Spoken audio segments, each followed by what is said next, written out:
watched it over 14 million times. Is everyone watching season 2? Did everybody watch last night's episode? I'm still freaking out about it. Let's see if we get some answers out of them. If you guys can, we're just going to get started right away. We're a little late, so I'm just going to start bringing them in. Can you guys please help me welcome the best cast in the whole world, Elise Bauman.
Carmilla and Natasha will be playing Laura.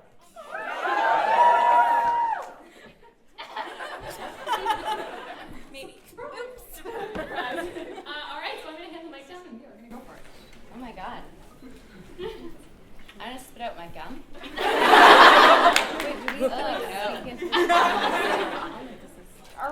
Yeah, I don't know how's this work. I think we only have 4 mics, so if you guys want to just pull them close to you or pass them around. Well, you guys share this one. Yeah.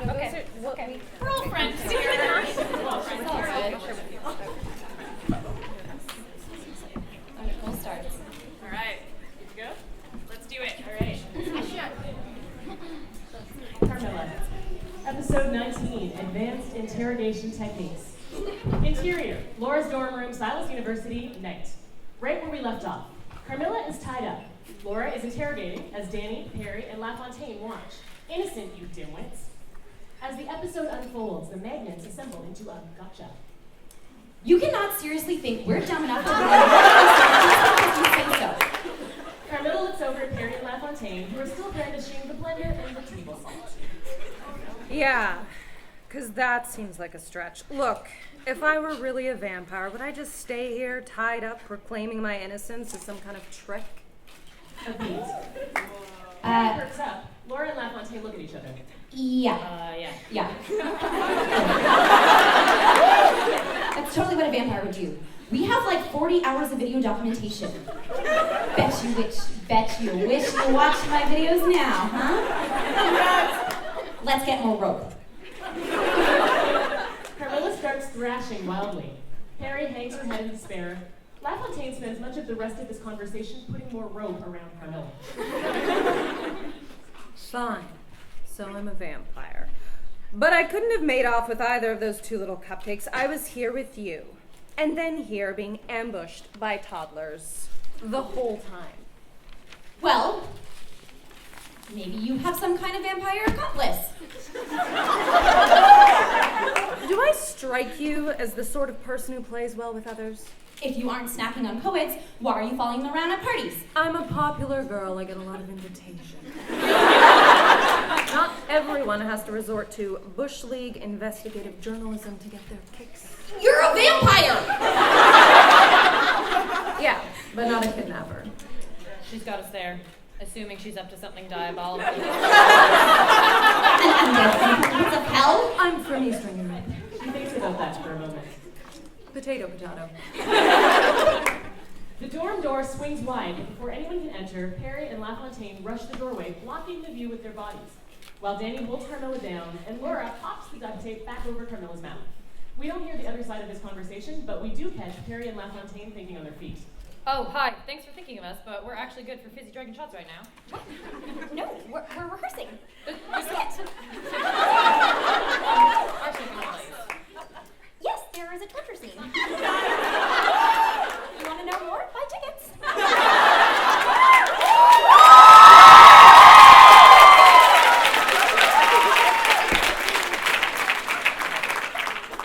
Perry slams the door shut again, and everyone sags in relief.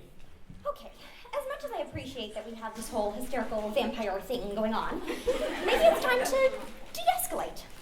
De-escalate? She just admitted to being a vampire. I know, and that's insane. So maybe she's just insane. And instead of holding her hostage, we should just call Student Health Services.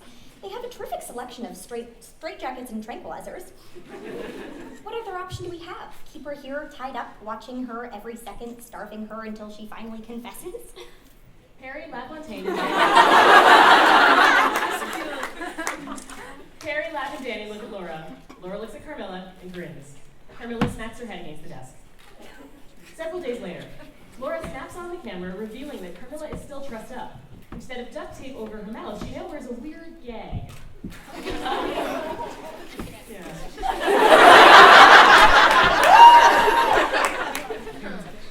She's looking seriously the worse for wear, cadaverous. She glares wearily at Laura.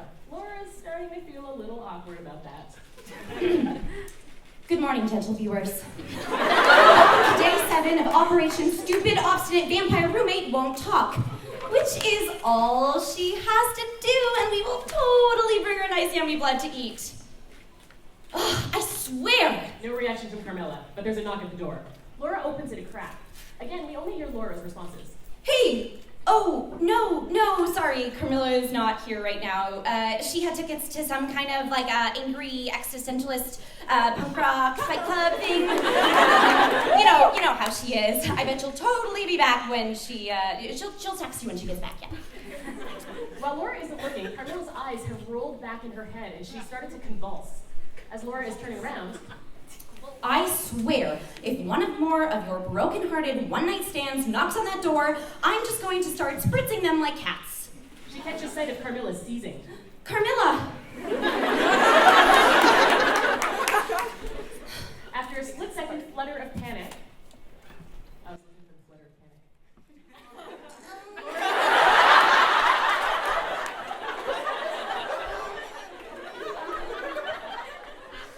Laura bolts through the fridge and grabs the blood bag from inside. Then she bolts back over to Carmilla, peels off the duct tape, and tries to get some blood into Carmilla's mouth. Oh, no. Come on. Drink it and be okay. Oh, please don't die, you stupid vampire. A moment. Carmilla stills, coughs, and then starts to come to. Oh, thank God. Carmilla looks groggily around and realizes she's still tied up. Damn it. Here, come on. Let's set you back up. She carefully props Carmilla back up into a seated position. Carmilla won't look at her. Laura picks up the blood bag again. Would you like some more? Carmilla sulks. Fine. Laura holds the blood bag so Carmilla can drink. After a moment, Where'd you get that? Oh, well, we figured we might need some leverage, so LaFontaine got it from the campus hospital. She told them it was for an experiment about hemophagy. Oh, hey, you've got a drip. she grabs a Kleenex to wipe it away, but Carmilla flinches. What? The experience of being held captive by a clutch of imbeciles for something I didn't even have the pleasure of doing is humiliating enough without having you wipe me up like a dribbling child. Look, if you really want me to believe that, you've got to explain what you were doing at those parties. Because the night we caught you, it sure looked like you were about to eat me.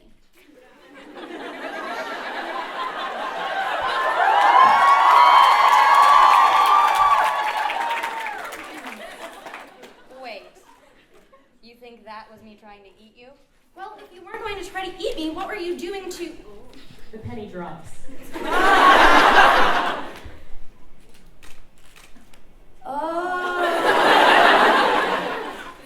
Oh, you mean when you were hitting on me, you were really hitting on me.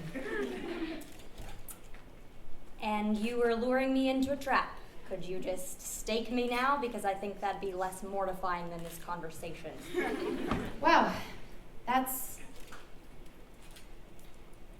Okay, but even if I wanted to believe you, that still doesn't explain what you were doing at those parties. Why you know why all the missing girls?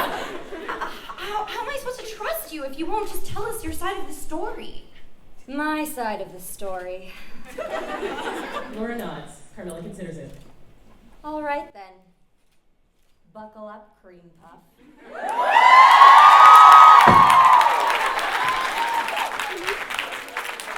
It's gonna be a long night, or Friday at Fan Expo!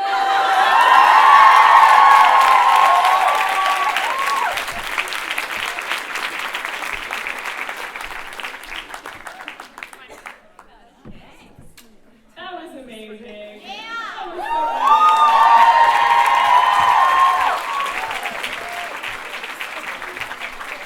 good. We do have one more for you guys. It's a season 2 episode, episode 3, SNN. So for this one, we've got Elise playing Laura. We've got Natasha playing Carmilla. So that's fine. Annie will be playing Theo. Caitlin will be playing Perry.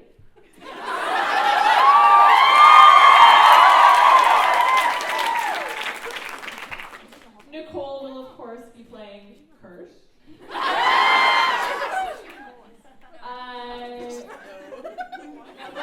Right? She's playing Danny. Who's playing Kirsch? I have Nicole down for both of those. Shannon's gonna play Kirsch. Say again? Shannon's playing Kirsch. I totally blew that, you guys. I'm gonna leave. Shannon's playing Kirsch, which is actually even better. Nicole's playing Danny, Aaron's doing the stage directions, and Sharon will be playing Mel.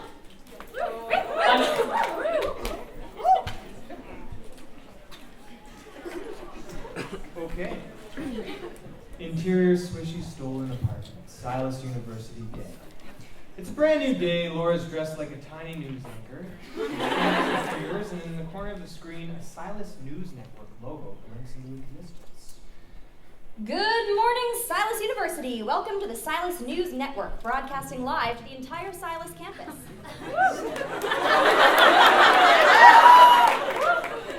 My intrepid team and I will be reporting your stories and bringing you the news you need to survive your day. Carmilla makes a noise of disgust. Laura presses on. Let's bring up the map. A campus map appears behind Laura, marked with the anglerfish crater and 3 colored territories. Currently, the Summer Society controls the northwest of the campus, the Zetas occupy this northeastern stretch, and the Alchemy Club is here in the south. We have reports of an exploding fungal conflict along the Alchemy Zeta line, so you'll want to avoid that as you head to classes, as well as steering clear of the anglerfish crater, which is unsafe due to earthquake aftermath and the fact that the set of Silas drama musical Antigone Zombie Vengeance is protruding from one of the crater's walls. Also, please stop throwing cherry bombs at the fish. It's all fun and games until a primordial monster gets loose and devours us all. And now, today's top story. Last night, the staff of the Voice of Silas were gruesomely... Sorry, but students on the south lawn are being harassed by... Harpies? We have harpies?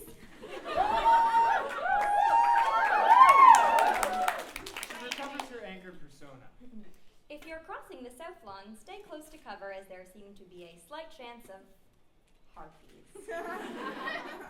Returning to our coverage of the Voice of Silas murders. Perry pops up, Carmilla corks an eyebrow. Bleeding arrows at the summer Zeta border.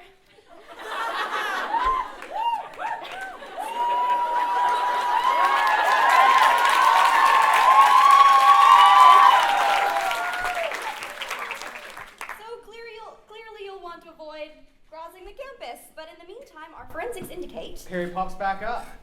Time lapse. As the day progresses, Laura and co. grow more and more exhausted as the onslaught of bad news continues. Carmilla, meanwhile, grows more and more amused. Side effects of psychotropic fog.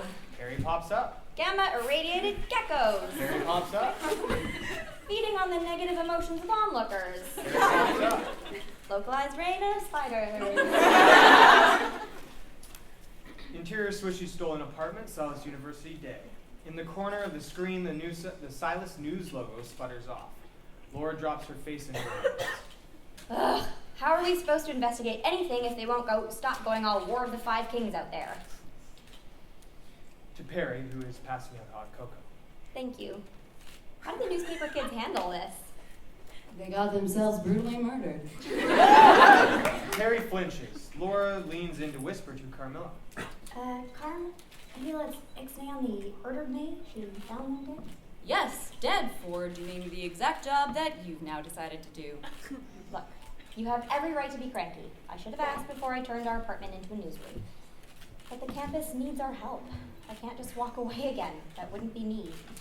Maybe deep down, it's kind of what you like about me, isn't it? You killed me, Hollis.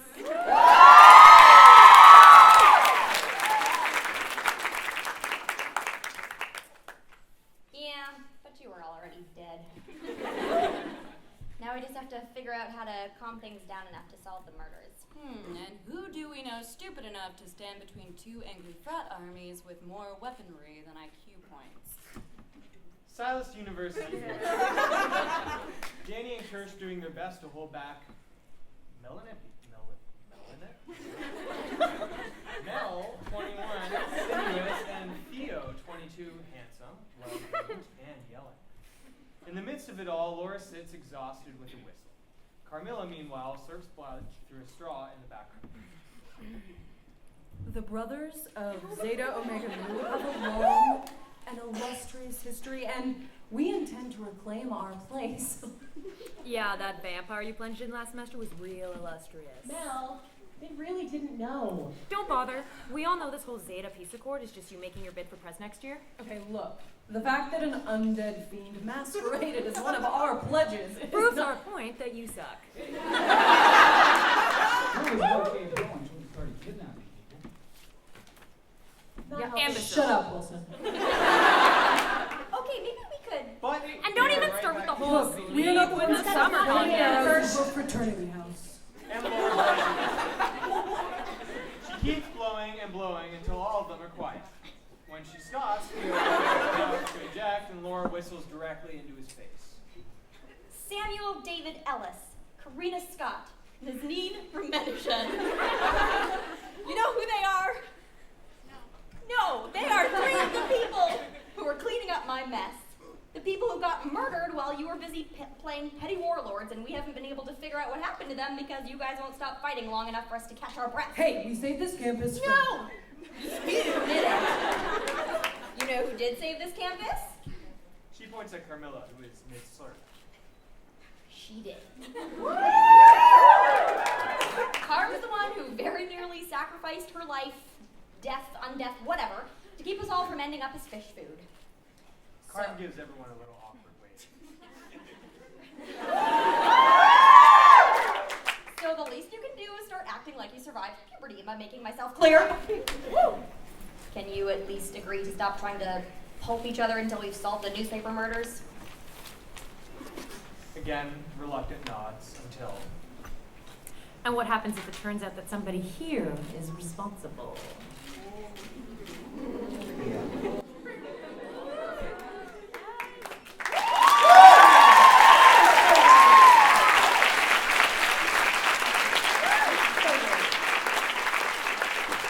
Thank you guys so much. That was amazing. We are going to open open it up for audience questions in just a few minutes, but I have a couple of questions that I want to ask you guys first. I actually want to start down on the end with Nicole and Shannon, because you guys are new this year. I'm curious.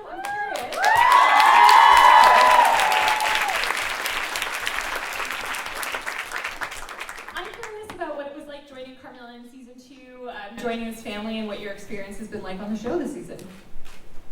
Well, I mean, it's a little daunting because you're sort of hopping onto a moving train, and there's obviously a big, fan group of wonderful people that are very supportive. So you want to do everything justice, but the cast was extremely welcoming and very professional, and it's just a lovely, unique bunch. So I'm just thrilled to be a part of it. So thanks for being here.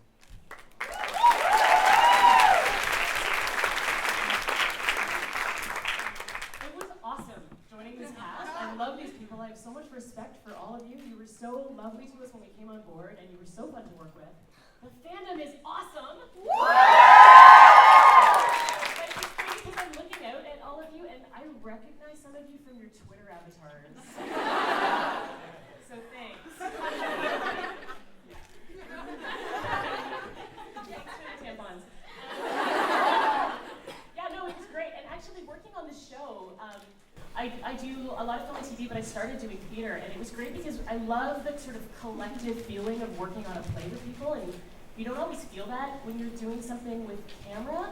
And it was great because we shot so quickly in such a condensed space, and we were just in that mansion for a bunch of days.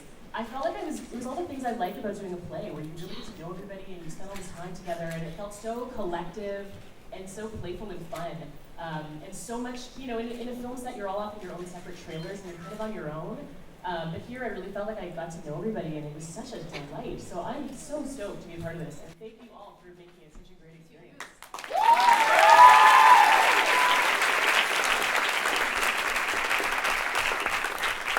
Now, Erin, you were part of the cast last year, but things have kind of changed for you this year. A little bit. Things are a little bit different. I'm curious as to how you went about preparing to be an old-timey guy who had been stuck in a computer for generations and is also a vampire. Like, that seems like a unique challenge. Yeah, a little bit going on there, right? It's, yeah. When I first got the episode, I was really excited. I was like, yeah, this is awesome. And then I was like, oh my god, like, this is a lot to do. And, but then I got excited again, I started working on it. I just try to, I guess, because there are those things, like he's from the Victorian era, and he was also trapped in a computer, and he's a vampire. I just try to, break it apart, I guess, and just try to, work on each thing separately, and then try to string them all together and just hope that it all gels, I guess. And that was about it. And the accent. Oh, the accent. Yeah, the accent. Yeah, I don't know. Worked on it as best I could. I don't know. Yeah, I love your accent. Thank you. Yeah. Thanks. We were dying in the reading. You would like to fix it out of the reading. Yeah, because I don't think people knew that I was going to do the accent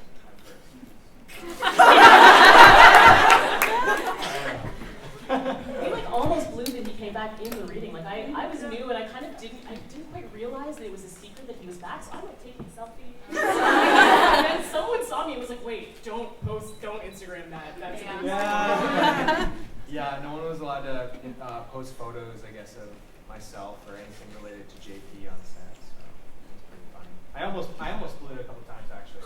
Because I had, people who watch Carmilla, they'd see me and be like, hey, do you know anything about season 2? And I was like, I had to say no. I had to lie to people. No, I'm gone. Yeah, it sucks. So, yeah. Caitlin LaFontaine has had a particularly close relationship with JP. But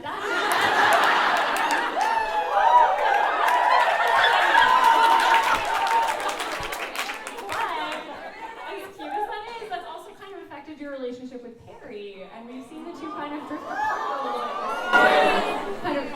Can you two talk a little bit about your relationship and where you hope that goes? Yes, I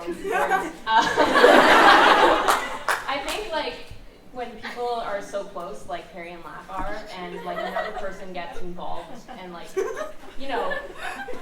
JP starts being like a really good person for laugh, and that kind of pushes Perry away. And it's kind of like that dynamic of what happens when friends drift apart and like what that can do to change the relationship. I have hopes for many things. I like both of them. Laugh like both. You know, whatever.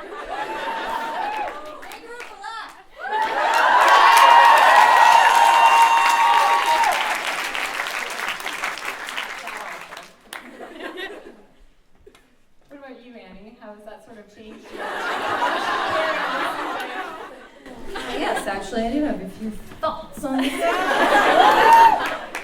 No, but in all seriousness, I think this season, all the characters, including Laugh and Perry, are dealing with so much outside of their own friendships that, for these two anyway, the focus just becomes on staying alive and keeping people safe. So I don't think either of them is particularly concerned with the inner finessings of their dynamic, although it's affecting them for sure. So I think once they get their exterior circumstances under control, then they would probably be able to, like, you know, start communicating better about what's going on. Also, they have a really, their friendship is started when they were kids, so that kind of thing, like, doesn't get thwarted or, like, thrown over very easily. So I don't think it's going anywhere.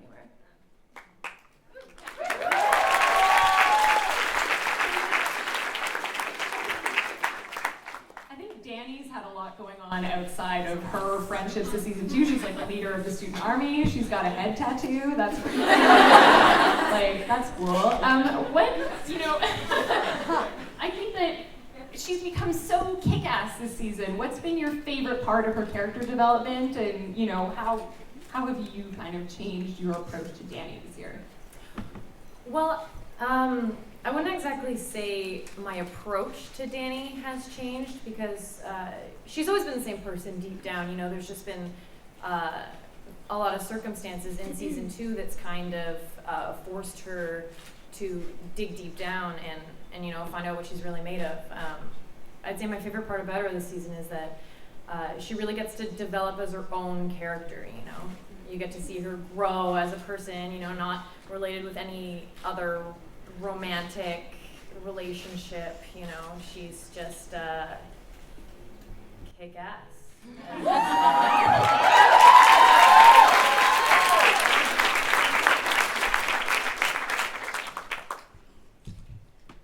Elise, I'm dying to know, so many of the lines every season fall to you, and you film so much in such a short time. It's like 4 days or something wild. Yeah. How much of a challenge is that? How do you do that? It's right.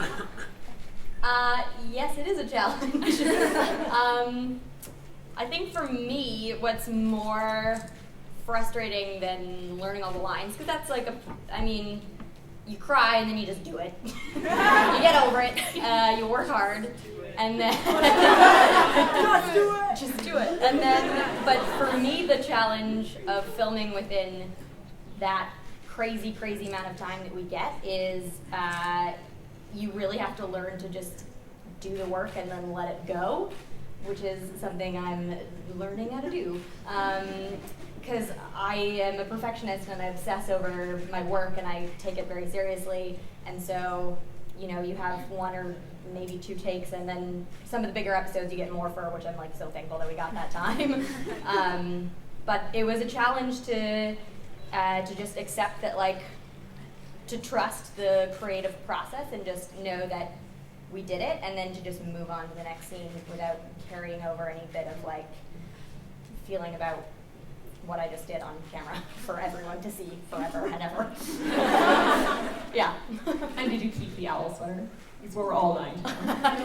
I did not keep it in physical form, but it will forever be in my heart. So all I want you guys to do is, we do have a mic runner?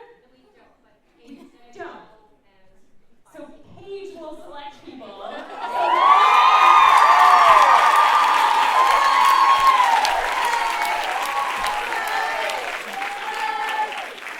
So go ahead and put your hands up if you have a question, and if Paige comes over to you, stand up and yell really loud.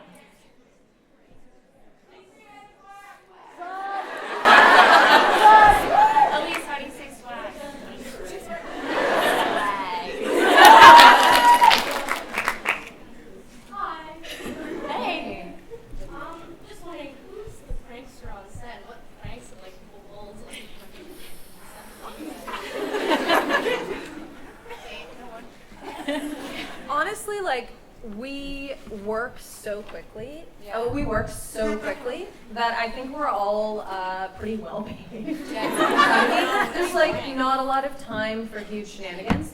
But that said, like there's some good times that happen. Like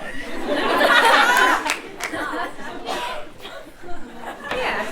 The mood was very playful and friendly and funny, but it wasn't like there were like eruptions of pranks. Like we were really going at a breakneck pace. Like, you know, we're doing like scenes in order to, so you can change wardrobe and read ahead and figure out where you are and what you're coming into. And so I don't remember any big pranks the days I was there. I mean, there was definitely like I'm sorry to say this, Erin, there were a couple days when Erin wandered around in booty shorts. It's true, I did. Yeah, I mean, we all sort of, the goal was to sort of do everything in 1 or 2 takes and then move on. So a lot of us were waiting upstairs if we weren't in the scene in a room, and we had to really whisper, not really walk around, because the wood would creep. So we were just being very well behaved in the one bedroom. There wasn't really much room for pranks. We were lying on one bed together for a long time, though, if that gives you any Thank you so much. That's like fan fiction material. Bad idea.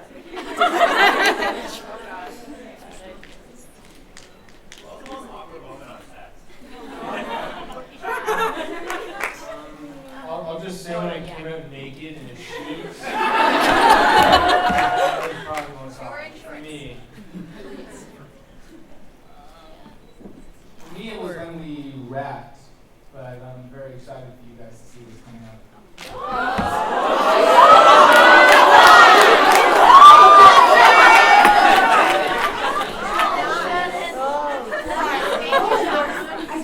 Okay, so I do have one. It was our sound guy. He was so wonderful, but we were like, okay, quiet on set. Like it's the last scene we're shooting of the day. We're all really exhausted, and everything was really quiet. And then all people, his stomach started growling really loudly, and we couldn't keep it together. Like everybody lost it. Even our director was like. Spencer was like, okay, guys, no, we have to be serious now, we have to do it. And then he started laughing. And this happened for about like 5 stomach growls in a row. So I really hope we still have footage of that somewhere. We do? Okay, good. Okay. Why don't we go up here in the front?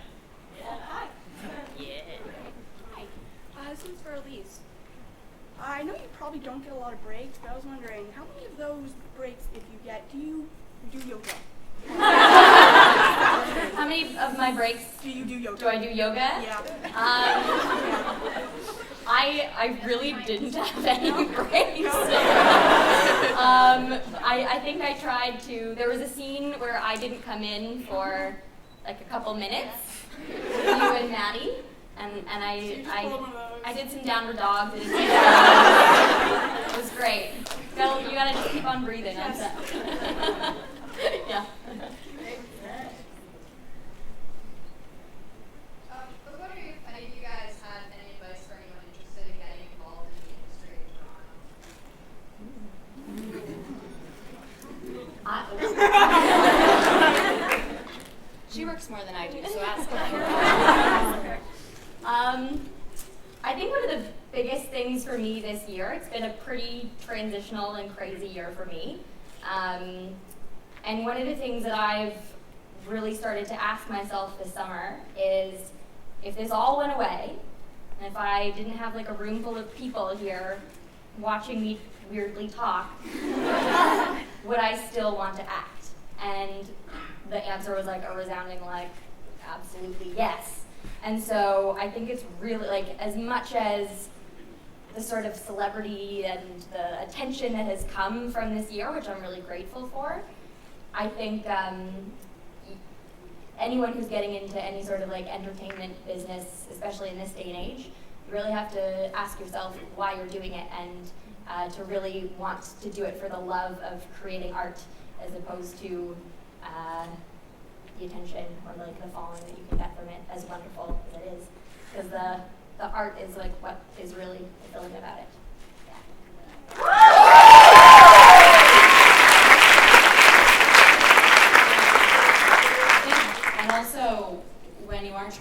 I think staying true to who you are is the most important thing. For a long time, I used to try to fit what I thought casting directors wanted from me. When I worked in musical theater, everybody expected me to be an ingenue, and I realized that's not who I am. And so once I dropped the bow in my hair and dropped the little dress, all of a sudden work came. And so I think just really knowing who you are and not being ashamed of it is also really important, because there will be roles for you and they will come. So I think as long as you stay true to who you are, that's the best thing you can do.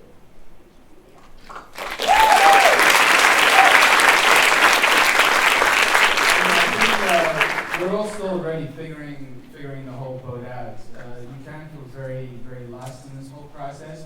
I think the biggest thing for you to do is actually just to start. You could do classes, join community theater, try to find an agent, but everyone's going to have their own path and journey, and things will happen in circles. It will ebb and flow. You have success, you don't have success, and it's going to be up and down, and everyone's going to tell you who you should be and what you should think of yourself.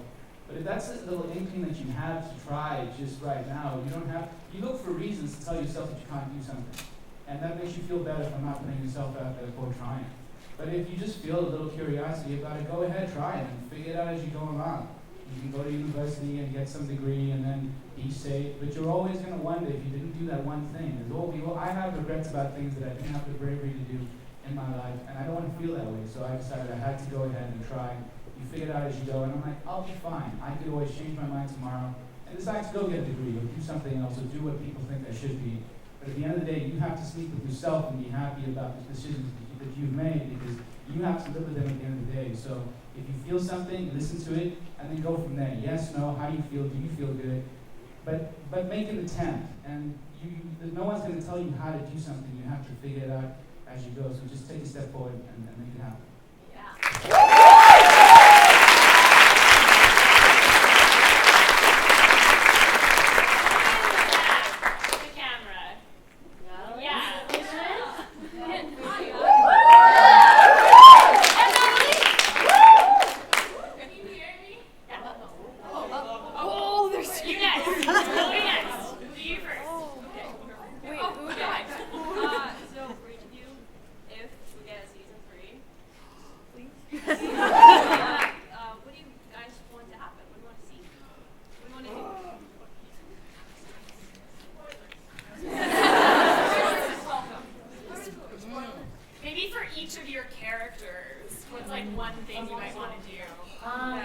This could be for my character, could be for every character. I would just like some more on-screen gore and fights.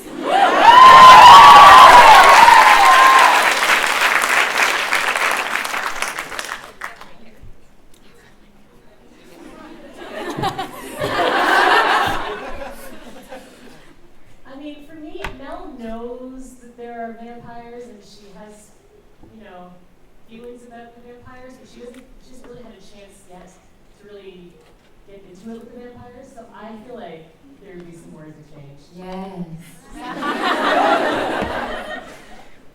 This would be challenging to do in one space if it were shot like that again, but I'd love to see flashback scenes.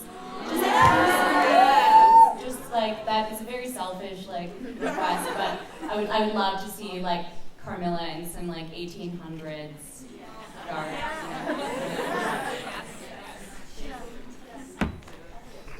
I think I would love to see how everyone interacts with each other when the webcam's not on them, or when they think it's not on them. I think I'd like to see the polar opposite of Perry. I'd like to see her, a very different side to her. Maybe like a warrior Perry.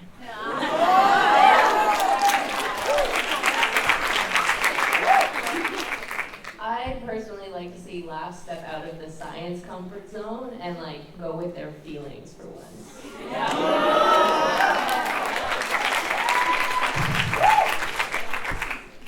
I think I'd like to see JP awkwardly try to assimilate to modern culture by wearing various strange trends, thought. This is like Ja Rule.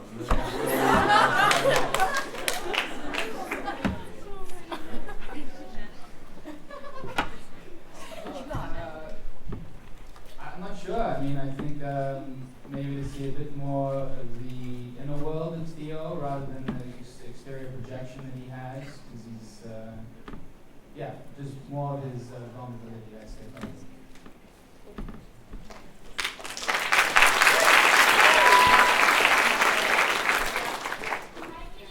Yes. Yeah. Hi, this is for Elise and Natasha. I was wondering if you could answer this question as each other's characters. Can you describe your perfect Carmilla and Laura date?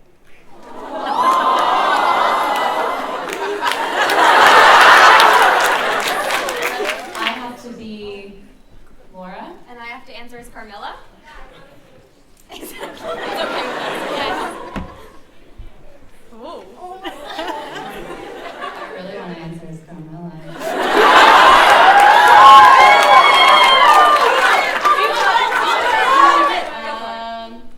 Well, no, okay, Laura's answering. I think that we'd go to a protest together.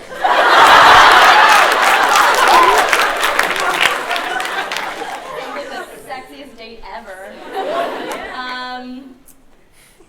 For Carmilla, there would probably be a lot of candles involved.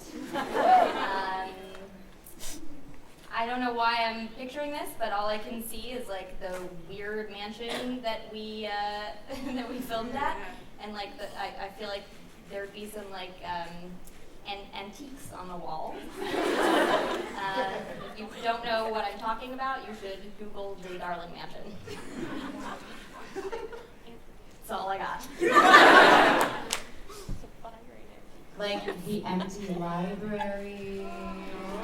Ooh, a secret passage. Behind a bookcase, and I've laid out a candlelit dinner for you. Wait, that's Carmilla? Yeah. Or, yeah. Yeah. And Laura brings the desserts. Yeah. And the literature, because we're in a library. Yeah.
probably the one with the awkward 3 hug where I like that was really fun to film. It was hilarious. Again, favor is yet to come. Just you know, it's gonna be good. So far, my favorite one definitely is teaching Vorty the speech. And okay, you don't understand though. Before I was passing out sandwiches, he was hopping around like some kind of like animal, and he was just like making noises because he didn't need to say any words, so he was just making sounds and just like punching at the air. And I couldn't keep them together. Favorite. Ian says hi, by the way. He's doing a show, so he can't be here today. But my favorite so far would have to be the holy water episode. I had a good time with that. One of my favorites is still from season 1 when I got to do the body swap and be possessed by the dean. For this season, so many good ones to choose from. I really liked, I don't remember what episode it is, but there was an episode where Carmilla and Laura are talking on the chaise lounge. That was going to be my answer. No, keep talking. I don't really remember filming that one all that much because that is a blur, that whole 4 days, but I think that's been one of my favorite episodes so far. Yeah, that was going to be my answer. I thought it was really nice to have them a little bit away from the camera and have them in the background because it allowed them to have their own little private moment. And I just love the lines. Like, you really got to see this like lovely romantic side of Carmilla that we've kind of seen, but she really just like the picture she painted was so clear and it was just so heartbreaking in that moment. Yeah. Whoa. Yeah. I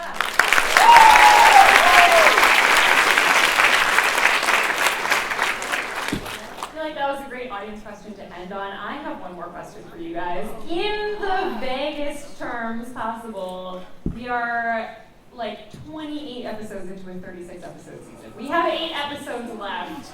Without spoiling anything, what can we expect from these last few episodes?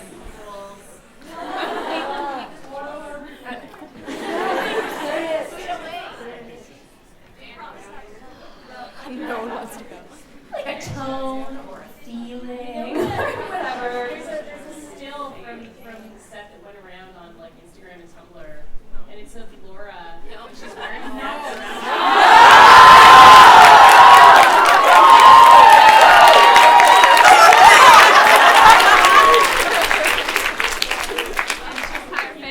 That's from the episode that we're all talking about. So I think you can expect whatever that made you feel when you saw that image, like times 700. I would say heartbreaking but hopeful.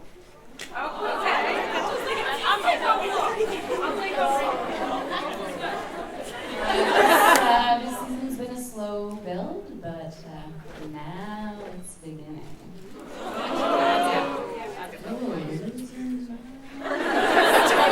Holy cow, a huge round of applause.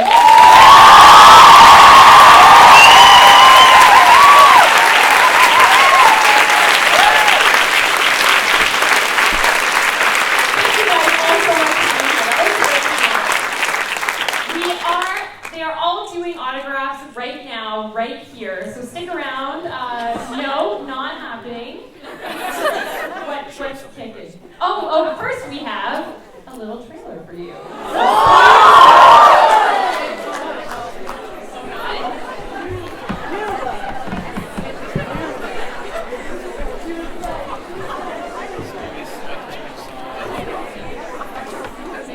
It's happening. Hang on.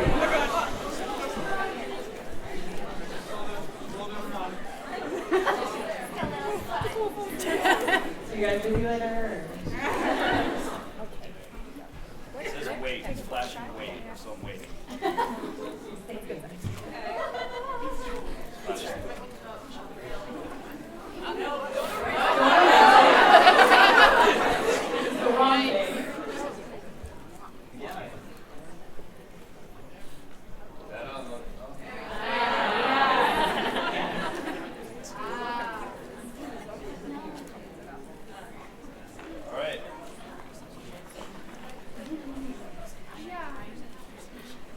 This way.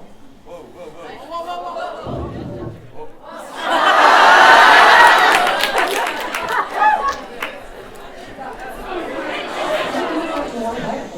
Come on.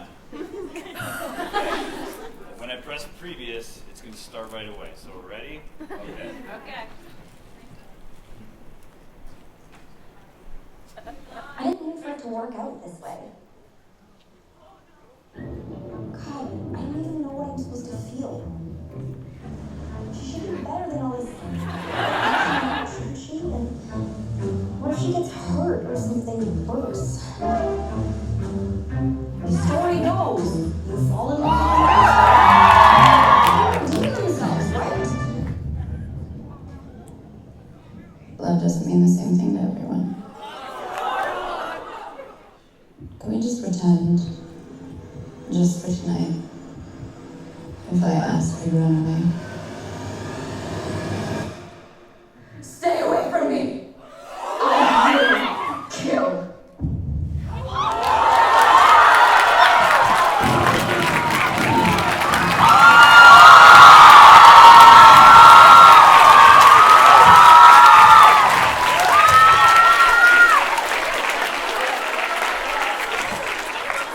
I didn't mean for it to work out this way.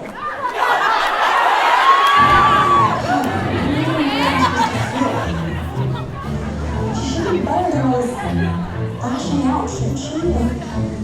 What if she gets hurt or something worse? The story goes, you fall in love with a monster, they redeem themselves, right? Love doesn't mean the same thing to everyone.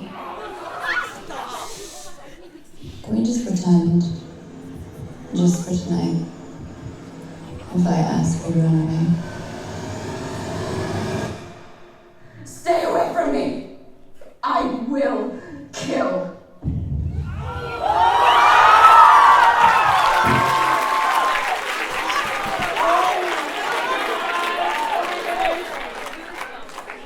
So, I do have a special announcement for that finale, which we are all super excited about. You by Kotex, who, by the way, hooray for them. They are hosting a Cream Puff VIP viewing party for the season 2 finale. You can win tickets, so head over to carmillacontest.ca. And on your way out, Dillon has a handout for you explaining all of that, so you guys can totally check that out and win tickets to the finale party. Amazing! So, we are going to do autographs, which is awesome, but I would ask everybody to stay in their seats. What we are going to do is the awesome people from Shaftesbury, who let's give them a huge round of applause.